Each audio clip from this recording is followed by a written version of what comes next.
Stu here with Raid Shadow Legends. We're going to be talking about the epic Void Champion Maneater. You might have gotten him this last weekend on the Double Summon event. If you did, congratulations on him and whatever else you got. Let's look at him. So be careful if you are going to book him out and use him. He's got an amazing kit, but the Siphon skill isn't really working the way it should.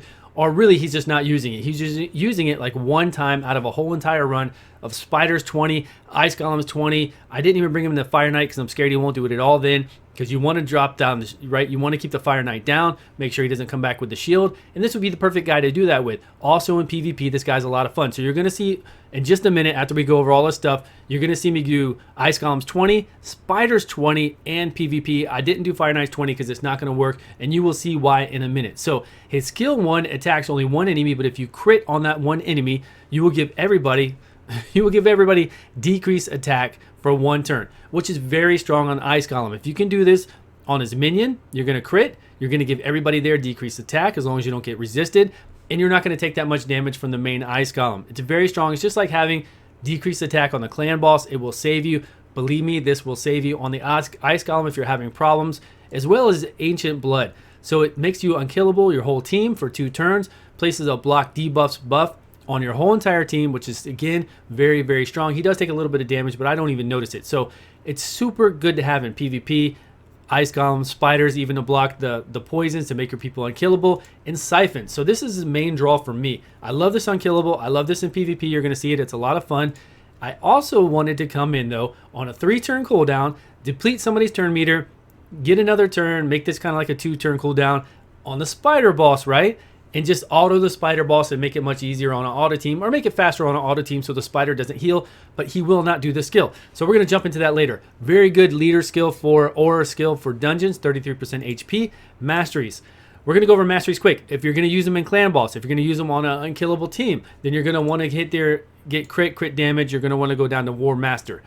That's if you're using them in clan boss. If you're just using them in all dungeons, if you're only using him in arena and dungeons, and you're not using him on the clan boss, then you really don't need this. You don't need that extra damage. It's not that important. You can do anything you want. I know you want a guide. You want to come in here and somebody to tell you, hey, this is what you use. I can't do that. You could use nothing like I'm using, and he's going to work perfectly fine. So the only thing different you could do in defense is to get him down here, alleviate a little bit of pain from your glass cannon, where he'll take a little bit of that damage when they first get hit. He could do a counterattack if you wanted to do that. Counterattack again if your enemies, if your allies get stunned, slept, or frozen. A few other things you can do. You could also increase his accuracy over here. You could have a chance to increase the attack down that he does. That's fine. And you can have a chance to extend your block's debuffs. You cannot extend unkillable, but that's fine. We can extend the block debuff from 2 turns to 3 turns. It'd still be very good.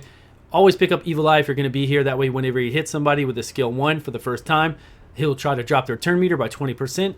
Super, super strong. So it's up to you. I don't care what you do. Believe me, you're not making any wrong choices.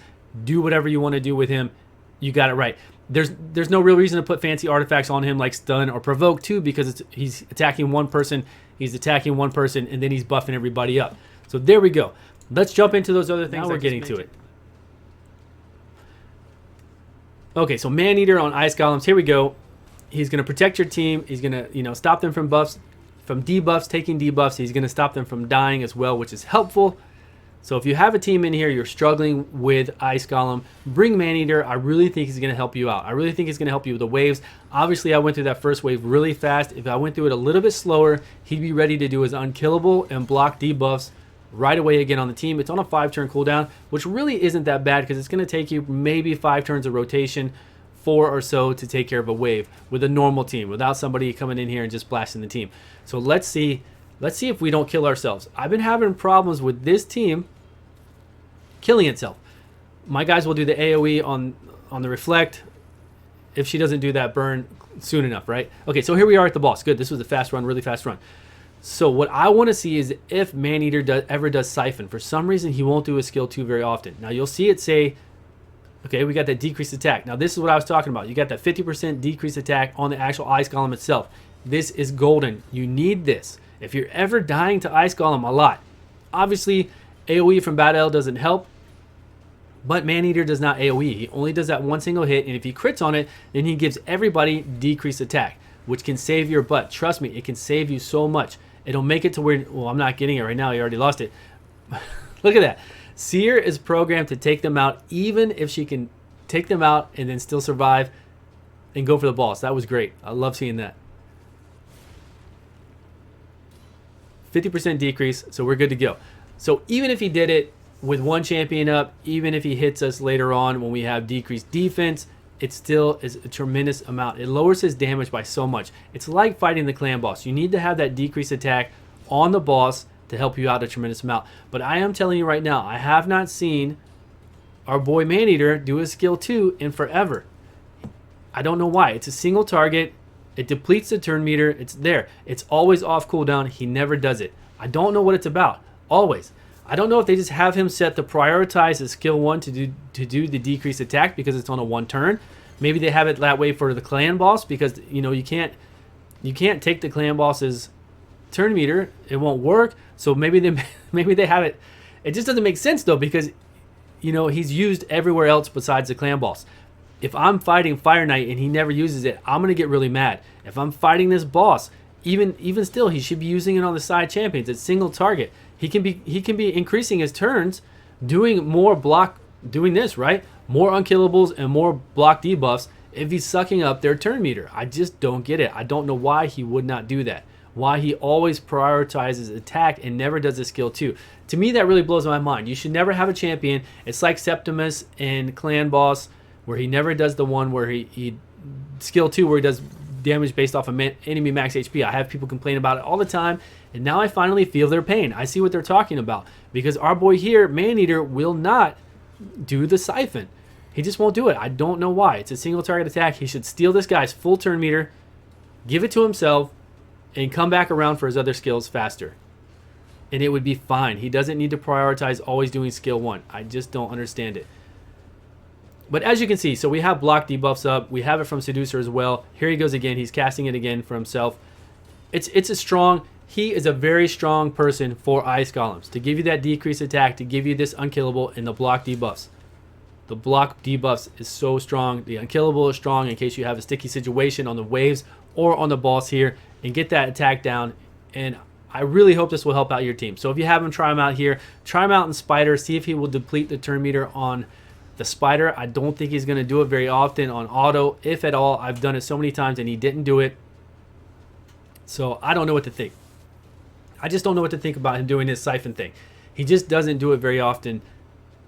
I mean, it's like one time out of a whole run. I don't get it. I don't know what kind of parameters, what kind of conditions he has to be under to be able to do a skill 2. It makes no sense to me.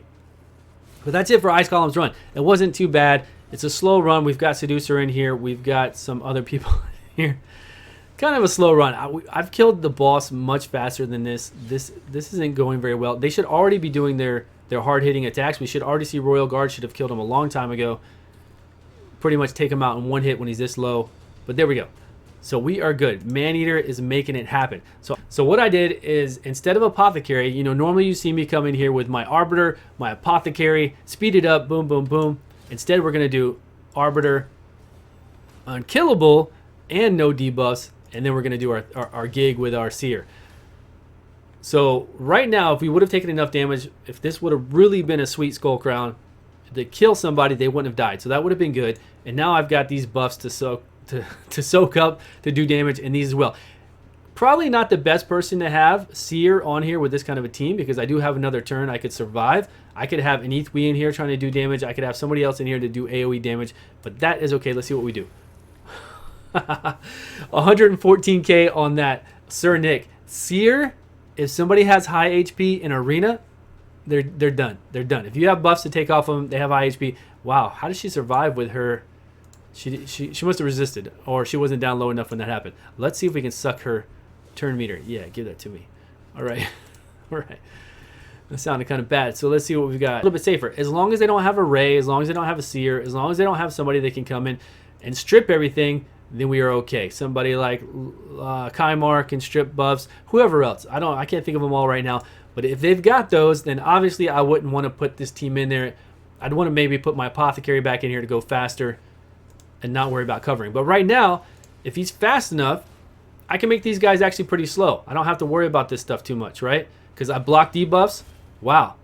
This is beautiful now. Okay, let's say I had Apothecary in here. Let's say I had Apothecary and everything happened just the way it did right now. We would have been provoked by this person over here, by the Seeker. We probably would have been provoked by the Seeker, which would have screwed us up completely. We would have maybe been provoked by that Valkyrie if she had artifact sets on, and we'd be in big trouble. But right now we have a chance. If we don't get resisted, we have a chance to take so many buffs from everybody and do insane damage. Okay, all right, that's fine. You can't kill her. You can't kill her. Look at that. All right, I'm excited. I'm excited right now. This is crazy. I've never seen this many buffs up for me to take. Okay, here we go. Let's put it on. Slow down. Slow down. Boom. 80k. All right. Well, it wasn't. They didn't have high HP, so it wasn't a crazy amount of damage, but it was certainly fun for me. So I'm gonna go ahead and skip this turn because she can still light me up right now. Okay, now we got her. Boom. She's out of here. All right. So that's fun. So that's what you can do with Maneater. You can make them very fast. Come in here in PvP. Put your buffs up so your team can't die, unkillable, and block debuffs, and you're good to go. Now you still, even under unkillable and block debuffs, you still can have your turn meter lowered. So if you come up against somebody that can lower your turn meter, then be careful. If you come up against Rods and Scarhide, he can still drop your turn meter even with that up. So be careful with that, but he's great. I mean, Maneater is fun everywhere. I do want to take him into Fire Knights 20, but I fear that on auto, he will not do that decreased turn meter depletion, which is really sad. And he hardly ever does it on Spider. We're gonna do Spider one time, and I'm gonna have to chop up this video because I've already done Spider once, and we're gonna have to see if he will do his Siphon again. Let's see if he does it. I just want to see if he does the Siphon again because I've recorded this so many times today and he didn't do it. Okay, he's gonna Ancient Bond, Blood Bond. What was it called? All right, let's see here. So it's time. His turn is coming up. He's obviously got it off cooldown. We just started. Let's see if he does it. If he does it, he's gonna surprise me again. Because he hasn't been doing it, I'm telling you. And these have been long battles with him in there. All right, Maneater, it's your turn. It's your time. Siphon. He's doing it right then. That is crazy. So he's starting off doing Siphon. And then I don't know if I see it for the rest of the turn. Which is weird. I've seen somebody else kind of operate. Who else did I see operate this way? So I don't know. Either I'm losing my mind or those other two videos or a lie. I'll have to go back and watch them.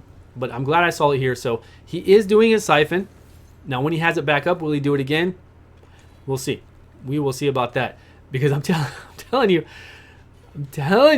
he doesn't want to do it. He does not want to do Siphon very often. I don't know what his deal is. He didn't want to do it on the Ice Golems, right? The battles that we did. And he doesn't want to do it. He doesn't want to do it on here very often. But as you can see with him here on your team, it's the same as Arena. It's the same as Ice Golems. He's going to protect your guys from dying. He's going to protect them from taking poisons. And then he's going to drop the turn meter of the Spider and do decreased attack. I mean, that's great for Spider, right? Depending on what your team is, that is fantastic. If you want to do it on auto, that is fantastic. Okay, right now he should definitely have Siphon off cooldown. If not, he'll have... And he might have a skill 3 on cooldown. So if he has both of them on cooldown, I understand if he doesn't do it. But we're going to check. We're going to check here in just a second. Let me see. Let me see. I'm going to have to cut this video up so much because I'm recording. This would be like, okay, so he has it up. I'm going to hit auto. He's going to do the Ancient Bond. I understand that. So we see next time he should do Siphon. He should do it. There should be nobody in the game who bypasses their skill 2 and skill 3 to do their skill 1. There shouldn't be anybody in the game like that. Not at all. They should always do those other skills unless it's programmed like Ice Golem. Ice Golem I get. Ice Golem, I'm 100% behind them. Thank you so much for doing that with the Ice Golem. It makes a tremendous amount of sense. He didn't do it. He didn't do it. Look at that. Why? Why wouldn't he do it? The Spider is a full turn meter. It's up. I mean, I just don't get it, man. It's one thing when they have skills up and they might do skill 2 or skill 3, or in Summoners Wars and a lot of other games, it's variable whether they'll do which skill, or they just do them in a certain order like they do here in this game.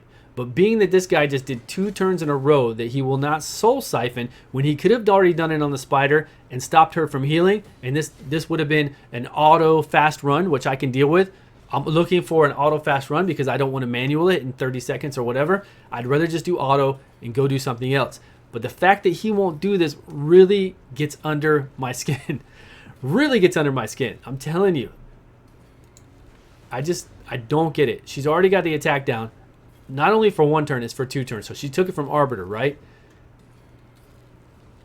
Obviously, she wouldn't have healed so much. She wouldn't have taken damage. This whole scenario would have been completely different. And now he has a chance to use it. It's still back up. But what is he going to do? He's going to do his normal attack again. And then now he's going to do his skill 3 when it's up. When it comes around again. And he's not going to be siphoning. Which we could have siphoned her again. And he could have run through. I don't get this. This stuff gets me in this game, man. If there's anything that makes me mad, it is stuff like this in this game. Anyway, so now you see what I'm talking about, how he won't use Siphon. So I'm scared to use him in Fire Knights. Fire Knights, he would be great in Fire Knight 20 if he kept the shield down. I mean, if he just did it when the shield was down, took whatever turn meter he had, I'm sure if you have a fast team with speed boost and he slowed the Fire Knight down, if you have a Cold Heart with you, he's not going to have a chance to probably bring the shield back up and you would be fine. So this could have been a much faster run. This kills me. Anyways, Polarium, if you're watching this, I sent you a message about this. You might think that I'm crazy because you've seen him do it once, but I'm telling you, if you play him enough, if you play him over and over, you will see Maneater does not do Soul Siphon. He doesn't hardly ever do it in waves. He won't do it on Ice Golems where I did it recently. I'm sure he's not going to do it on Fire Knight if he won't do it right here on Spider when the Spider has a full turn meter, no shields or anything like that to worry about. Nothing else. All he's got to do is do his move and we are good to go. Anyways, guys, thank you so much for watching. We'll have to see what happens. We'll have to see what we can do. If you have Maneater, just be aware that if you're not going to manual, he's not going to siphon that often. But he is great. He's a fun champion to have. He's fun to play around with. You can use him in a lot of things. And I hope you all enjoyed. And I will see you all on the next video.